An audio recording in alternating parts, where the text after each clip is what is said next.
What would you do if your future mother-in-law told you that you have no right to choose your own wedding dress?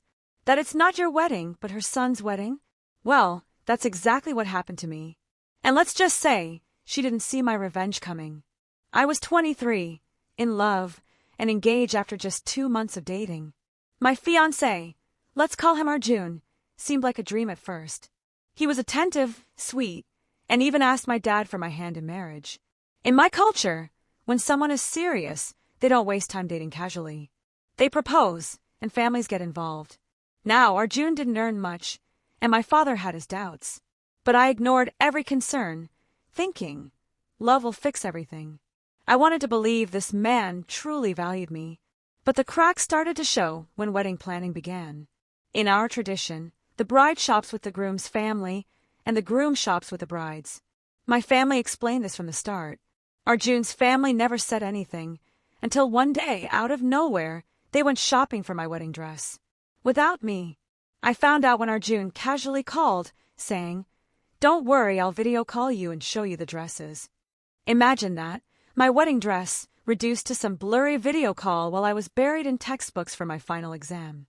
I told him I was upset, that I couldn't deal with it right then. And instead of understanding, he snapped, "So now we need your permission to go to the mall?" My stomach dropped. This was not the man I thought I was marrying. I ignored his calls for 2 days, focusing on my exam, but also crying my eyes out. After my test, I told him I was done. I couldn't marry someone who dismissed me so easily. He begged, apologized, even promised to talk to his mom about changing the dress. I wanted to believe him. I really wanted to. But then his mother called. Her voice was sharp, cold, dripping with disdain. She told me she would change the dress when it suited her, and that I had no right to complain. Then she said the words that made my blood boil. "You should not have any opinion on your dress. It's my son's wedding, not yours." I was speechless. Before I could even respond, she hung up. Moments later, she told Arjun that I was being rude. And if that wasn't enough, the very next day, she called my father and said I deserved to be slapped across the face. She even suggested canceling the marriage. That's when everything clicked for me. Arjun wasn't just marrying me. He was married to his mother's control. And he admitted it himself, telling me that no matter what, he loved his mom the most, and he couldn't leave her. So I made my choice. My revenge wasn't loud.